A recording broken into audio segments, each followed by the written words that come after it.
तो भाई आप ये स्क्रीन के ऊपर एक फ़ोटो देख सकते हो, एक लाइव इवेंट की फ़ोटो है जिसमें जे ऊसो अपना मैच करके ख़त्म, मतलब मैच ख़त्म करके जा रहे होते हैं और जिमी ऊसो आ रहे होते हैं अपनी एंट्रेंस करके। तो इन दोनों ने फेस ऑफ किया। अब भाई ये फेस ऑफ कर लिया इन दोनों ने, और जिमी ऊसो जे ऊसो को पूरी तरीके से देख रहे होते हैं और जे ऊसो जिमी ऊसो को। तो भाई ये बहुत इंटरेस्टिंग चीज़ है।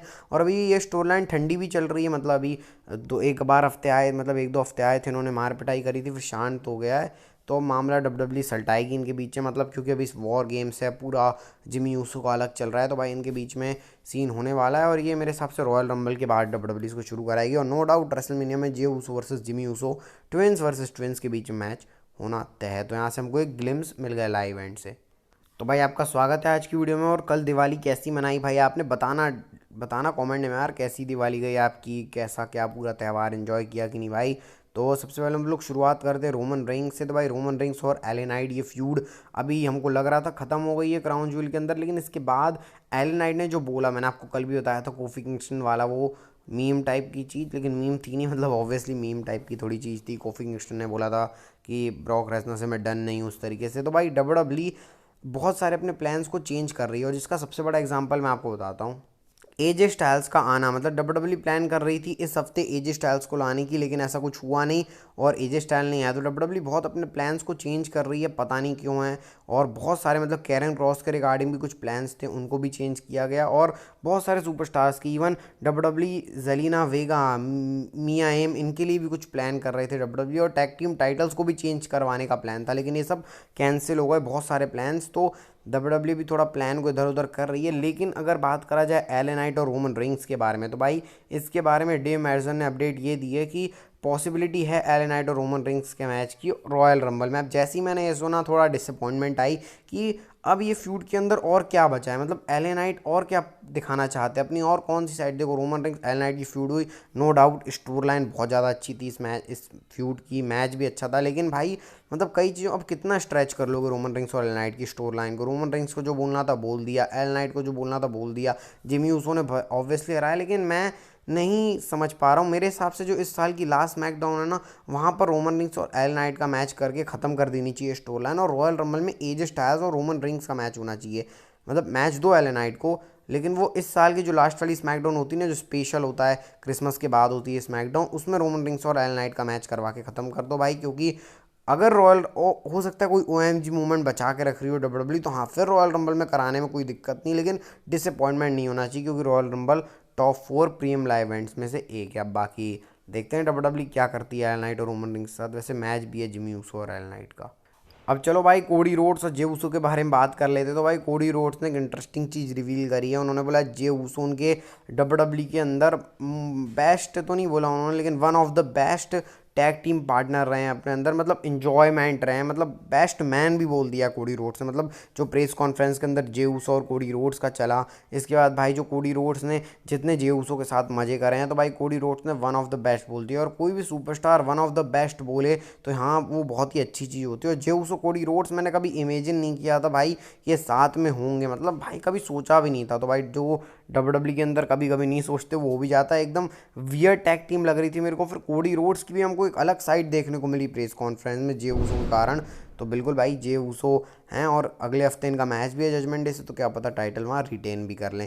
अब सेथ रॉलिंस को एज अ वर्क होर्स भाई, और आपको बात बता देता हूँ। तो भाई एक इंटरेस्टिंग चीज़ पता चली है सेथ रॉलिंस के बारे में, कि भाई इस साल जितने प्रीमियम लाइव इवेंट रहे हैं उसमें सब में सेथ रॉलिंस ने कम्पीट किया है। रॉयल रंबल में royal rumble match, elimination chamber में एलिमिनेशन चेंबर मैच, रेसलमेनिया में लोगन पॉल के अगेंस्ट, फिर उसके बाद भाई बैकलैश में ओमास के साथ किया, फिर उसके बाद गए सेथ रॉलिंस हमारे नाइट ऑफ चैंपियंस में एजे स्टाइल, फिर मनी इन द बैंक और समर स्लैम में फिन बैलर, फिर उसके बाद भाई पे बैक और फैसले में शिंस्के नाकामुरा, और फिर क्राउन ज्वेल में ड्रू मैकिंटायर, और जजमेंट डे के सामने वॉर गेम्स। तो भाई बिल्कुल प्रॉपर वर्कहोर्स वाली चीज़ सेथ रॉलिंस के साथ चल रही है। बैकी लिंच अलग अपना भाई लोहा मनवा रही है, उन्होंने भाई एक महीने के अंदर 6 से 7 बार टैग टीम चैंपियनशिप डिफेंड कर दी वहाँ सेथ रॉलिंस। तो भाई सेथ रॉलिंस का मस्त मामला चल रहा है। मैं बोल रहा हूँ भाई कि जितने मजे सेथ रॉलिंस के लेना भी ले लो। सेथ रॉलिंस ने खुद बोला है 5 6 साल बाद उनकी बॉडी साथ ना दे, और खुद वो मज़े ले रहे हैं, उनको वो चीज़ पसंद भी है। तो भाई ये प्रशंसा कर दी मैंने सेथ रॉलिंस की।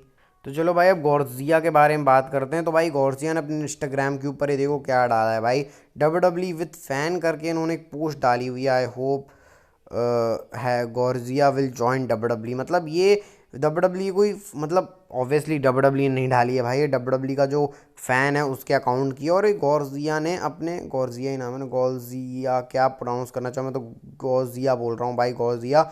इन्होंने अपने इंस्टाग्राम अकाउंट के ऊपर इसको डाला है, तो इससे क्लियर मामला चल रहा है भाई, ये भी टीज़ कर रही हैं अपना डब्ल्यू में रिटर्न, मतलब डब्ल्यू में रिटर्न क्या, सॉरी डब्ल्यू में अपना डेब्यू। और भाई जेड कारगिल इन सब के बारे में बात चल ही रही है, तो गौरजिया भी अपनी बहती गंगा में हाथ धो रही हैं। अब इसके बाद भाई साशा बैंक्स मर्सिडीज़ मोने उर्फ मर्सिडीज़ मोने के बारे में बात कर लेते हैं। तो जैसे मैंने आपको बताया अभी गौरजिया डब्ल्यू में आने को बेतार है, तो डब्ल्यू की सुपरस्टार, मतलब पुरानी डब्ल्यू की सुपरस्टार मर्सिडीज़ मोने भी कहीं और जाने की बात कर रही हैं, क्योंकि उन्होंने अभी रिसेंट एक वीडियो के अंदर बोला कि उनको भी कोई रेसलिंग प्रमोशन में जाना है, और 2024 के अंदर वो रेसलिंग करने को बेकरार हैं, होम घर में बैठे बैठे उनको बोर हो रहा है, ऐसा करके उन्होंने खुद बोला है भाई। और वो आपको बताएं साशा बैंक्स नाम के कैरेक्टर में थी डब्ल्यू के अंदर, और बहुत अच्छा काम किया उन्होंने भाई। रेसलमेनिया में जो बियंका ब्लेयर के साथ इन्होंने मैच दिया था रेसलमेनिया 37 में, वो तो one of the best match था विमेंस मैचेस में से जो मैंने देखा है भाई। तो हैं तो अच्छी, लेकिन अभी मर्सिडीज़ मोने जिनका रियल नेम है भाई, उस हिसाब से एनजेपीडब्ल्यू में भी थोड़ा कम्पीट कर चुकी हैं अभी। तो अब ये किसी प्रॉपर कॉन्ट्रैक्ट में रेसलिंग के लिए काम करेंगे। और जब मैं ये बात बोल रहा हूँ तो मैं ऑल एलिट रेसलिंग की बात करूँगा, डब्ल्यू के साथ इनके रिलेशन वैसे ही अच्छे नहीं है, तो डब्ल्यू से उम्मीद नहीं है। टीएनए एक नाम हो सकता है भाई, क्योंकि 2024 के जनवरी में वो भी आने वाला हो। 2024 में भाई कितने महीने बचे, 1.5 महीने बाद आ जाएगा। तो भाई साशा बैंक्स का भी उसमें नाम है, और साशा बैंक्स क्यों बोलो, मर्सिडीज़ मोने का, तो भाई हो सकता है वो आपको देखने को मिला है। 2024 में बहुत कुछ हो सकता है भाई। हम बात कर रहे हैं जेड कारगिल की, वो डब्ल्यू के अंदर डेब्यू कर सकती हैं। इसके बाद गौरजिया भी डब्ल्यू के अंदर आ सकती हैं। विल ऑस्प्रे के बारे में बात कर रहे हैं, वो भी आ सकते हैं स्टार्टिंग में। मर्सिडीज़ मोने जा सकती हैं दूसरी कंपनी के अंदर। तो बहुत सारे सुपरस्टार्स का चेंज हम एक्सपेक्ट कर सकते हैं 2024 के स्टार्टिंग में ही। तो भाई इंटरेस्टिंग तो रहेगा देखना। तो भाई कल मंडे नाइट रॉ के बारे में बात कर लेते हैं। तो ये आप स्क्रीन के ऊपर देख सकते हो मंडे नाइट रॉ में चीज़ें होने वाली हैं कल। सबसे पहले भाई आपको Jey Uso and Cody Rhodes से जजमेंट डे के बीच में मैच देखने को मिला है। शायद ये मेन इवेंट करेगा कल की रॉ को। टोमासो चैम्पा और काइजर के बीच में मैच होगा। एंडी हार्टवेल और ज़ायाली के बीच में मैच होगा। पाइपर नेविन और टीगन नॉक्स के बीच में मैच होगा। आइवा और वर्सेस द मिस के बीच में मैच होगा। ओटिस और नाकामूरा के बीच में मैच होगा, जिसमें से मेरे को कोई भी चीज़ बेटर नहीं लग रही है, सिर्फ कोडी रोड जे उसो जजमेंट डे वाली चीज़ के अंदर। तो देखते हैं कल की रॉ कैसी जा रही है। ऐसे कार्ड देखकर तो उतना नहीं लग रहा भाई, लेकिन हाँ आजकल रॉ अच्छा एक्सपेक्ट कर रही हो सकता है भाई। काइजर और जो चांपा के बीच में मैच हो रहा है वो शायद बेस्ट मैच भी हो जाए, क्योंकि भाई आजकल शॉकर तो ऐसे आ ही रहे हैं। वो जो सेक्टिक अलेक्जेंडर और ड्रैगन ली के बीच में हमने स्मैकडाउन के अंदर मैच देखा था, तो भाई क्या पता डब्ल्यू कुछ कर भी दे। तो भाई मैं बात कर रहा था कल डैमेज कंट्रोल वाली चीज़ के बारे में, मतलब जो कि डैमेज कंट्रोल के अंदर मेंबर्स हैं अभी, मतलब वॉर गेम्स के अंदर, जिसमें एक साइड में तो है भाई बेली, कायरी जेन, आस्का और कौन है, हाँ ये उसका है। और इसके और इधर पे देखा जाए तो बियंका ब्लेयर, शायर फ्लेयर और शॉर्जी हैं, शॉर्जी ब्लैकहार्ट। और चौथा पार्टनर कौन, तो भाई चौथा पार्टनर बेकी लिंच एक्सपेक्ट हो रही है, क्योंकि ये ऑलमोस्ट है लीक्ड हो गया है मामला, क्योंकि भाई टेम मैरजर बहुत सारे रिपोर्ट्स बोल रहे हैं कि बेकी लिंच हो सकती है फोर्थ पार्टनर। और ये मेरे को वैसे ही लग रहा है, मतलब जो पिछले बार का वॉर गेम्स हुआ था ना, उसी टाइप का लग रहा है कि उस बार भी डैमेज कंट्रोल थी, इस बार भी वही बियंका ब्लेयर, बस शायर फ्लेयर थोड़ा कुछ नया फैक्टर ला रही है। बेकी लिंच भी थी, और यहाँ पर देखा जाए तो भाई ये उसका है, पिछले बार भी थी। कुछ थोड़ा डब्ल्यू ने मॉडिफाइड करके वही बना दिया है वॉर गेम्स, लेकिन भाई वॉर गेम साल में एक बार होता है, तो चलो भाई ये भी हम सहन कर लेंगे इतना तो। लेकिन मैं चाह रहा हूँ बेकी लिंच को नहीं डाला जाए इस मैच के अंदर। जेड कारगिल प्रॉपर नाम हो सकता है भाई, कि मतलब ऐड कर दे डब्ल्यू, लेकिन बेकी लिंच के बारे में रिपोर्ट आ रही है। बेकी लिंच हो भी सकती हैं, अच्छी बात है भाई, सर्वाइवल सीरीज के अंदर उनको भी कम्पीट करने का मौका मिल जाएगा। तो चलो भाई एक इंटरेस्टिंग चीज़ पता चली है विंस मैकमैन के बारे में। तो भाई विंस मैकमैन आपको पता है कि भाई मालिक साहब रह चुके हैं डब्ल्यू के, पुराने अभी नहीं हैं, और उन्होंने भी शेयर भी बेचे। और बहुत सारी बात मैं करता रहता हूँ विंस मैकमैन के बारे में। तो एक चीज़ पता चली है भाई, जो रिंग रहती है ना डब्ल्यू के, पहले वहाँ प्रमोशंस किसी में नहीं होते थे, लेकिन भाई फिर रिंग साइड के अंदर प्रमोशन होने लगे। फिर जो रिंग के पास बैरर्स होते हैं ना, मतलब बैरियर जिससे ऑडियंस एक तरफ रिंग एक तरफ रहती है, तो बैरियर के अंदर फिर प्रमोशन शुरू हो गया, एलईडी लग गई भाई। तो अब भाई ये स्क्रीन के ऊपर देख सकते हो यूएफसी ऐसे डब्ल्यू भी बीच में एकदम प्रमोशन करेगी। जो प्लेन वाइट मैट होता है डब्ल्यू का वो नहीं रहेगा, उसमें भी प्रमोशंस रहेंगे। तो भाई स्पॉन्सर रहेंगे, आपको पता है भाई अब डब्ल्यू टीओ के एंडीवेयर के पास चली गई, तो भाई कहाँ से कितना पैसा आ जाए। और फ़ायदा तो बहुत हो रहा है। ये स्मैकडाउन रहेगी ना भाई, ये जहाँ पर हुई है पता नहीं कहाँ पर हुई है, नाम याद नहीं आ रहा, वहाँ की बेस्ट ग्रोसिंग स्मैकडाउन रही है अभी तक। तो समझ जाओ भाई आप लोग कि मैं क्या बोल रहा हूँ। डब्ल्यू पैसों के मामले में सोचती है, और डब्ल्यू रिंग्स में प्रमोशन लगा देगी। जैसे आप देख सकते हो माउंटेन ड्यू का बीच में लगा हुआ है, उस तरीके के कुछ प्रमोशन।